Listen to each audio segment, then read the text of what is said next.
Alright, so today we're going to be looking at part 2 of the Imperium's 10 Worst Jobs by Luetin09. As always, I'm going to be leaving a link to the original video and channel down in the description below, so go ahead and make sure that you check them out. So as far as just kind of recapping some of the questions that were kind of answered for me from the first part, for example, with the servitors, my thing was, wouldn't it have been possible just to get people as slaves in terms of just putting like a collar around their neck? But then I did also say that there's kind of certain drawbacks, that maybe the person would be hesitant to do certain things, or maybe there'd be some kind of little rebellion. But some people did mention in the comments that there are certain things that get programmed as far as like the mechanic parts that they actually put on them as a servitor, which allows them to jack into like systems and stuff like that more readily, right? Now, also with the manufactorium, obviously that's probably just a job that you would go with. Some people did say that the 20 hours a day was kind of more of an exaggeration, which I could definitely see, because if you're working 20 hours a day for, the assumption was for 7 days out of the week, right? But obviously he didn't really specify, and I just feel like your body would break down pretty damn quick, right? And obviously I know they have a lot of people to be able to just replace them, but you know, that was just kind of more of the more anomalous type ones, because that little section was a little shorter than the others. As far as the guardsmen, obviously gonna be a shitty job. There's so many of you. You only really get like a las gun from what they were saying.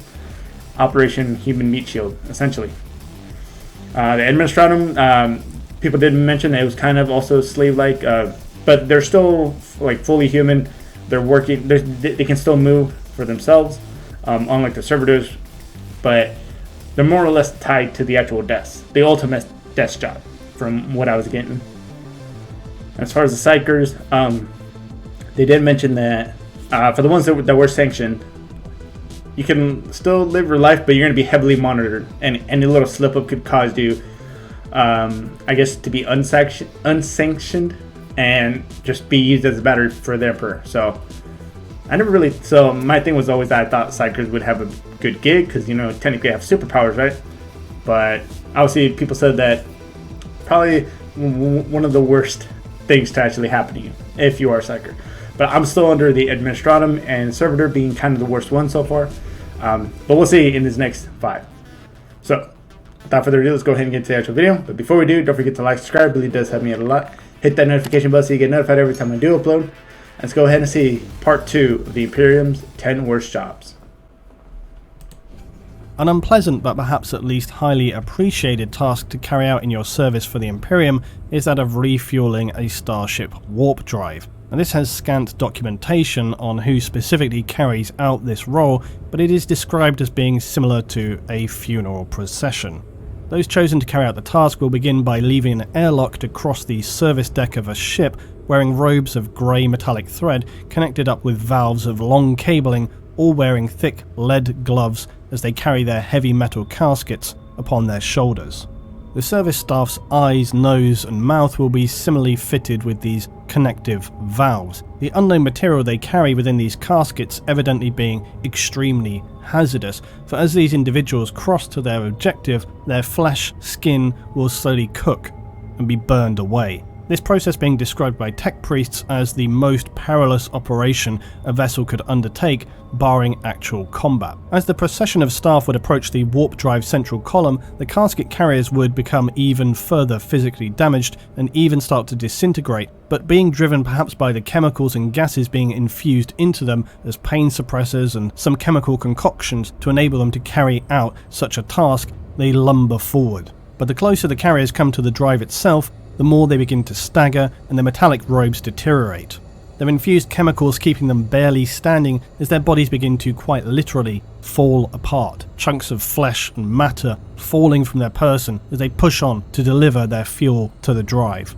The casket would be finally pushed into a socket of the drive column as some of the carrier's limbs would detach and strips of muscle and bone hang down from their gaping robes. Servitor-like machines would collect the remains of the carriers and scrape these into yet more caskets before tech priests offer prayers to the machine god. With the last great effort, the final casket bearers would load their fuel into the drive before the doors would rapidly shut. The robed shells would now be retracted to the entry point, and the ship's captain might be heard to utter, "Emperor, preserve us," before finally turning away from the harrowing scene playing out on the engineering deck of their starship. Imagine life in some... Okay, hold on. That just straight up sounds like a suicide mission.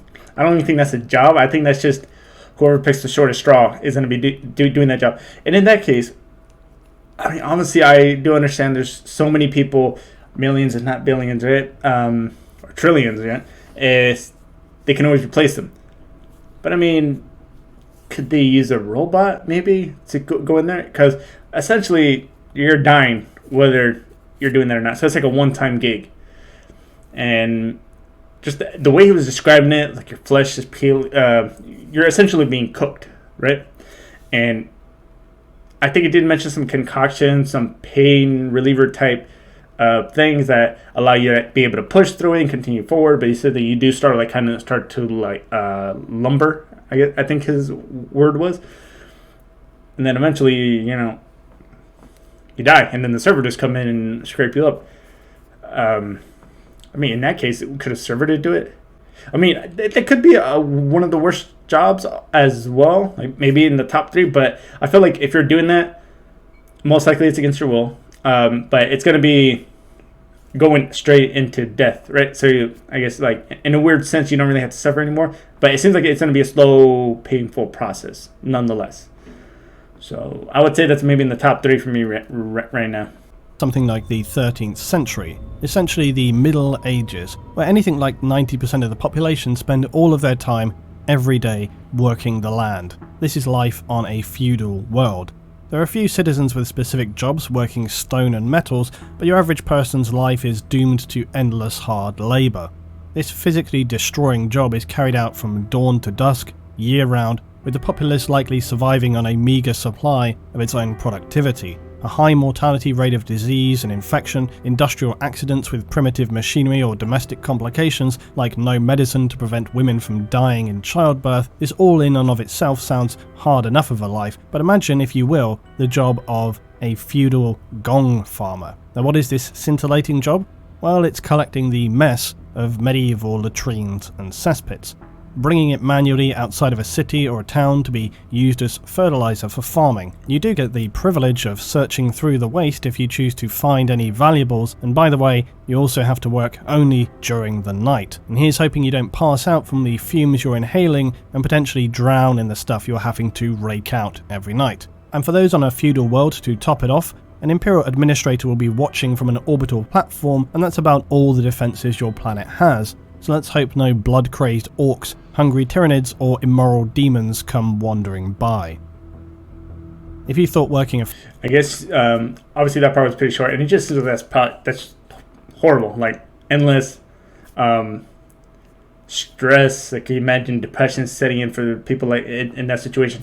I guess in those type of situations, your best shot, at least in my opinion, would be if you just don't want that lifestyle, and you kind of, especially in the university, you kind of really assume that at some point you're going to die, right? Maybe try to get recruited to be in a guards. I mean, would those peasants, right? They were called feudal peasants. Did they actually have the option? I mean, because I know at Stardays select, right? So I don't know if you can necessarily volunteer. Maybe they might accept you, but at least a guardsman, right? That you could at least, like, be in today's world, right? Where, like, you can go to, like, I don't know if they would have a recruiter, right? But, you know, you can volunteer to join them at least, right? Like, maybe help you get off planet, maybe go somewhere better, maybe have a better chance than what you were currently given at kind of at birth. I don't know. I mean, at least in that situation, you might be, like, more with family, but considering what he said, that they're only getting a meager amount of what they're actually producing. I don't know how much, say, they would typically produce, right? Because he said that this was spread out across different worlds. And I would assume that the majority of it is going to whoever is in that higher class type system, possibly. And that diseases seem pretty rampant. I would definitely not want to be the dude who has to collect the shit, for obvious reasons. But, damn, I couldn't even imagine that kind of life. Feudal planet or in a factory from material processing in a hive was bad. Don't be so ungrateful, citizen. You have a privileged life compared to those poor souls working in agri-processing. While this is going to vary from hive planet to planet, some of the worst of this is processing what's referred to as corpse starch and ration biscuits, both unpleasant in their own way. As populations for the massive ecologies known as hive cities become quite simply ridiculous, housing anything between 10 and 100 billion citizens, the need for sustenance is obviously difficult to provide for. And while you may be lucky enough to save up your credits and purchase a delicious chunk of rat meat, you're more than likely going to be enjoying some delicious ration bars or corpse starch.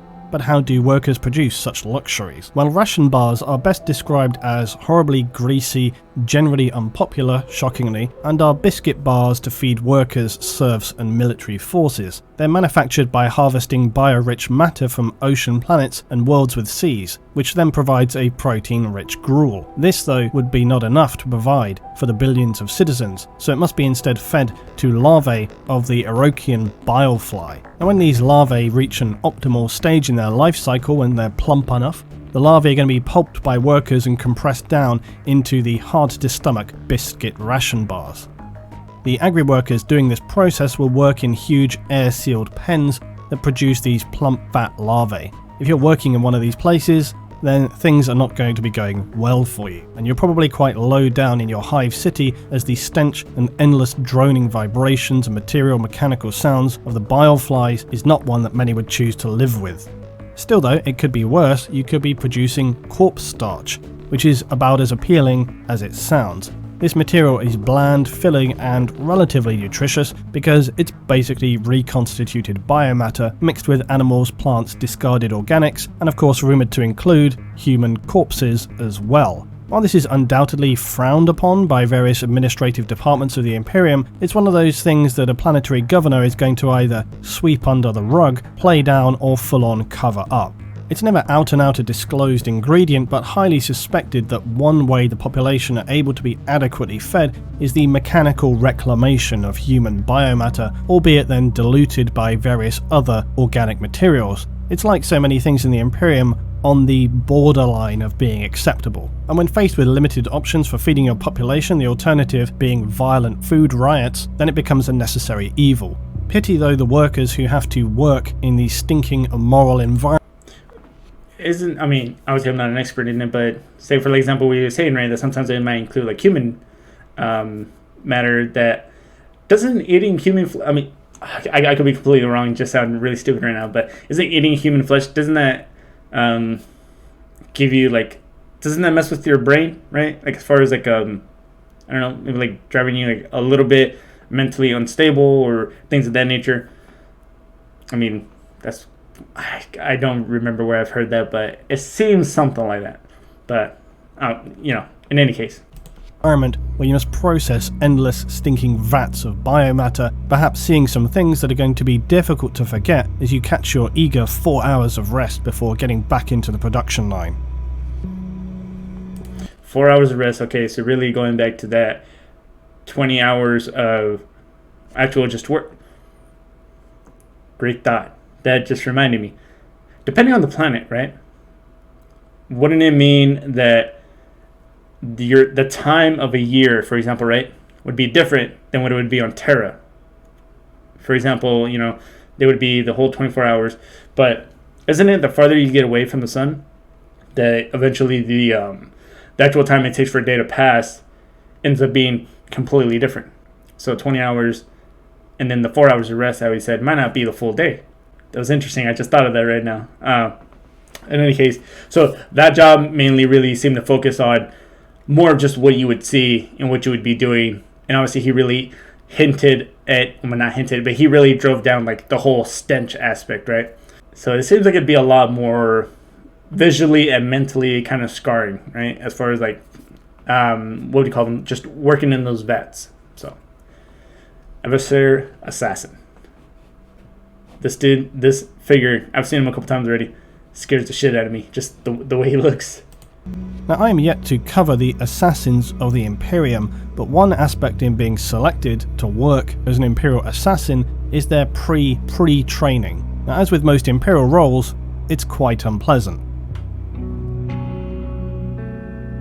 But specifically the role of the Eversa Temple, which disturbingly leans towards using the youngest recruits as they are less developed and therefore easier to bioadapt later in surgery. To start off with, most recruits will be orphans from a death world, of which there are quite unsurprisingly a plentiful supply in the Imperium. These recruits, after some base training, will be transported to Terra, but en route they will continue to be trained by a survival of the fittest assessment.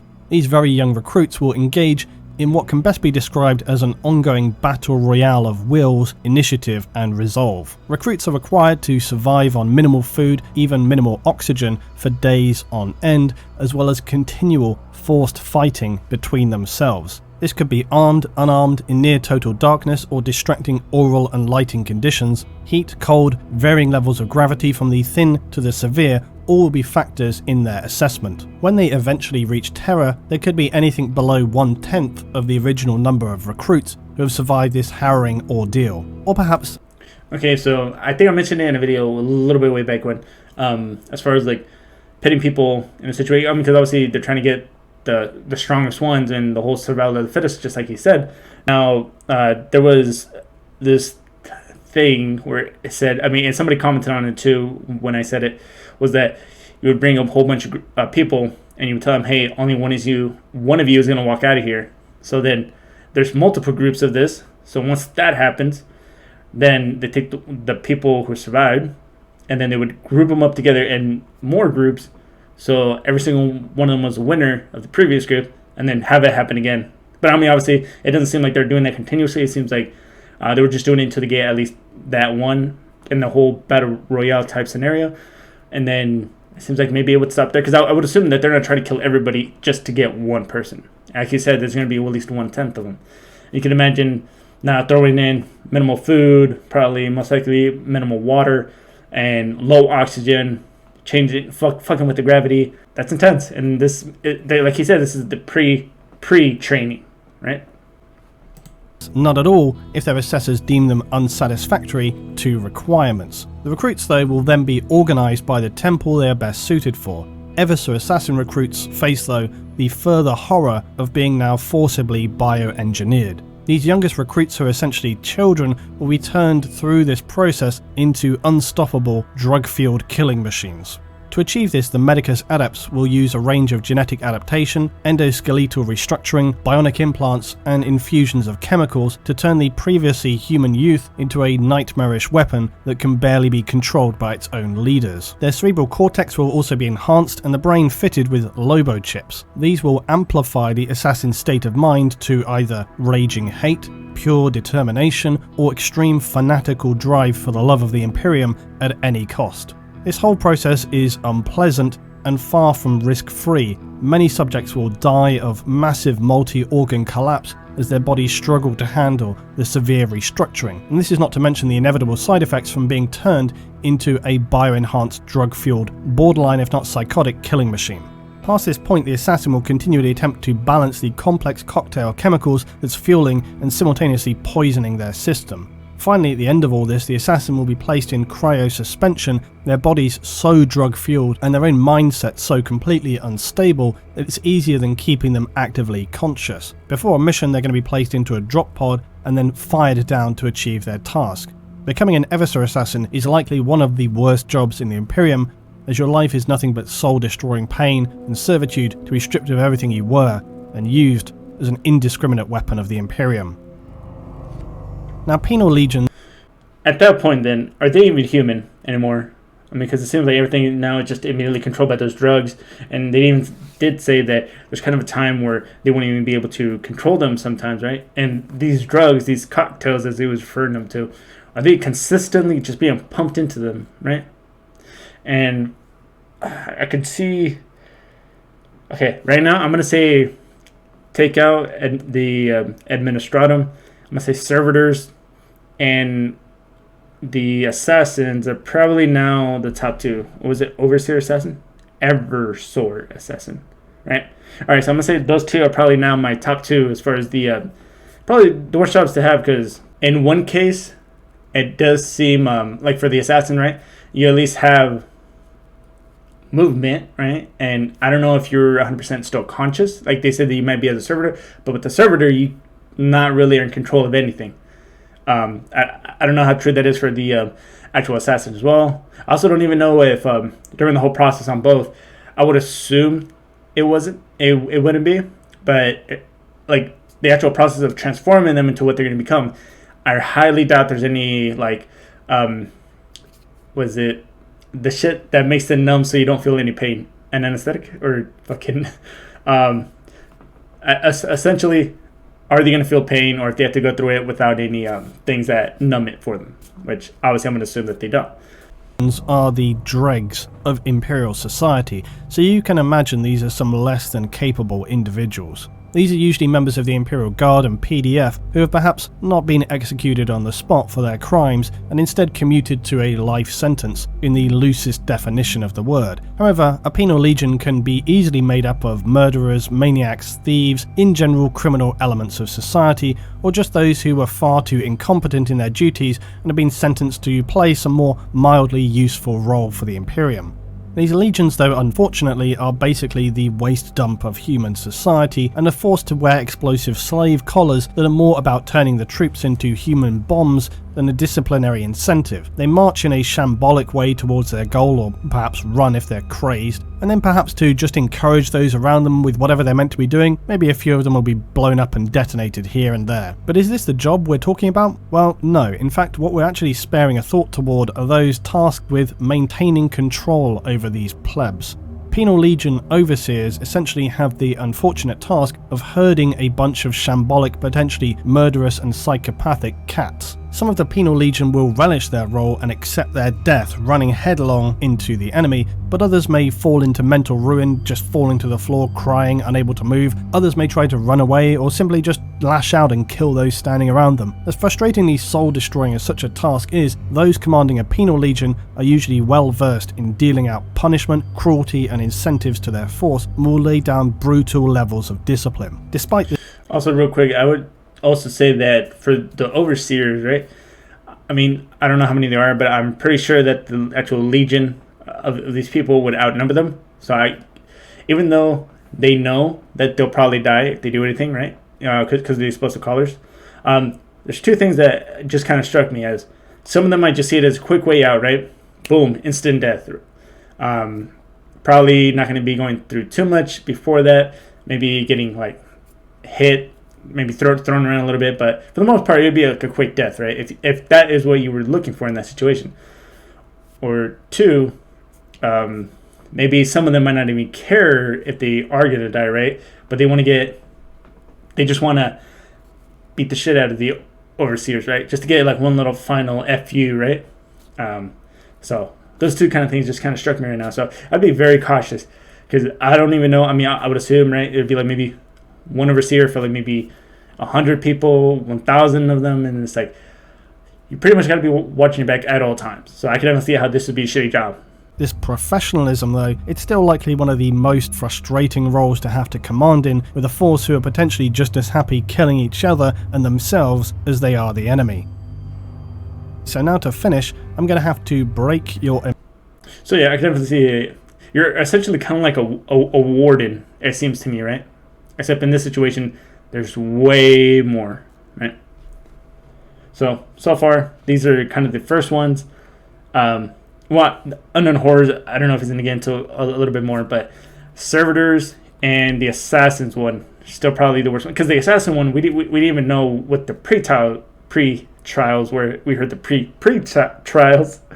So I would only imagine it would get consistently worse. Immersion. But the truest worst job that could exist in 40k is, well, whatever you can draw from your own imagination. Because this might seem like a cop-out, but it's actually the real bedrock of 40k. Because while it has embedded canon and non-canon lore, it's also a world whereby you as a participant are encouraged to use your own imagination. The civilian life of the Dark Future is very poorly documented, and really we only have scraps of information compared to the endless raging warfest that is ongoing between various factions. The civilian life of the Imperium is perhaps one of the most interesting aspects that exists in the 40k universe, and if Games Workshop will not expand upon it, maybe it's time we start doing so ourselves with some wild speculations and imaginings. The whole thing with 40k is that the Imperium itself is so fractured and spread across countless systems with vast distances in between, it's really hard to focus in on some of the details of different worlds. Now this has happened very, very slowly over time with little fragments of information, but some could be, for example, nightmarish gulags, while others could be verdant, lush garden worlds of pleasure. Others could be more Earth-like with all the complex goings-on of human life that this entails, or you could be living in a horrific hive city or toxic choking forge world. Or how about a planet that's being cut off from the Imperium due to a simple administrative error, forced to go its own way with the vague hope of one day being rediscovered if it's not. The whole thing about the administratum, I don't know if I said this in the beginning, but someone did mention that one little mistake as far as whatever you're typing, right, can cause a big issue. Something like this. So, you know what, that may push it back up because that would be highly stressful. Destroyed by some other alien process in the meanwhilest. And this for me is one of the most enjoyable parts of Warhammer 40,000. You can use your own imagination to build a whole narrative given the existing lore and framework of the factions within it. Often the world of 40k draws on real-world history, and it's something that I really love the idea of doing in creating whole descriptions of planets and locations that are non-canon and entirely fictional. Perhaps this is something I'll find time to do, perhaps it's something you guys would be interested in me doing.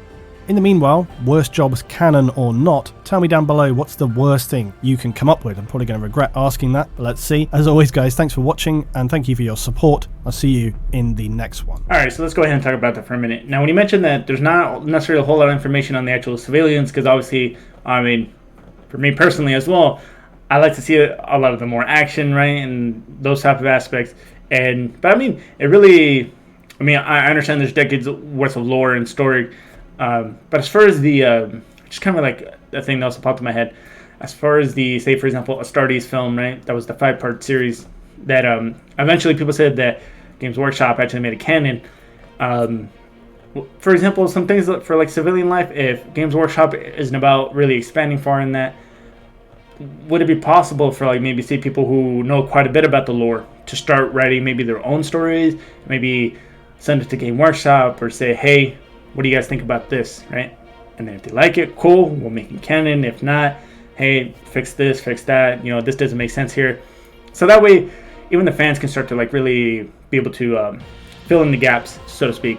But besides that, I mean, let me know down in the comments what you think about that, or unless that's already going on and I'm just unaware about it. But going back through, I gotta say, when he said that you really gotta just pick anything in your mind, right, as far as like imagine, like what you can imagine is really going to be the worst job. I mean, it'd be very dependent on like the way you want to do things, the way you would see the world, you know, things of that nature.